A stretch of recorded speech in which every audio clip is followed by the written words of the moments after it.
జీవుల్ని చంపి చేసే అమ్మవారి పూజలన్నీ ఉగ్రాచారం కిందే లెక్క. దయచేసి మానుకోండి. మేము మొక్కుకున్నాం మేకనేస్తాం, మేము మొక్కుకున్నాం కోడినేస్తాం, ఇంకోడు నిన్ను మొక్కుకుని వేసేస్తాడు, ఒప్పుకుంటావా? మన పిల్లాడు ఆరోగ్యం కోసమో మన ఆరోగ్యం కోసమో కోడినో మేకనో కోసేసే అధికారం మనకున్నప్పుడు కోడి పిల్లకి అనారోగ్యం చేస్తే మన మొక్కుకునే అధికారం దానికి కూడా ఉంటుందండి. మానవ హక్కులు మానవులకే కాదండి, కోళ్ళకి జంతువులకన్నిటికీ ఉంటాయి.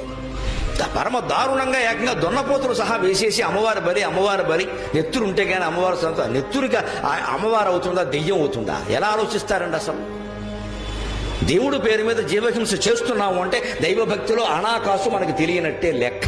వైదిక ధర్మం ఈ జీవహింసకు మొత్తం వ్యతిరేకం. ఎక్కడా లేదు జీవహింస చేయమని. మనమే పెట్టుకున్నాం ఇవన్నీ కూడా. ఎందుకంటే మనం ఆలోచన ఎందుకు వస్తుందో చెబుతున్నా. బ్రాహ్మణ చేయడు ఈ పని, శాకాహారం తినేవాడు చేయడు. వాడు పప్పు తింటాడు, పప్పే పెడతాడు అక్కడ. కక్క మొక్క తినేవాడు ఏం చేస్తాడు? మనం తింటున్నాం, అమ్మవారికి పెట్టకపోతే ఎలాగా? నువ్వు తింటే అది పెట్టాలా? నువ్వు తిన్న గడ్డెల్లా ఆవిడకి పెట్టాలా? అది మనం తినడమే తప్పు, మరి ఆవిడకి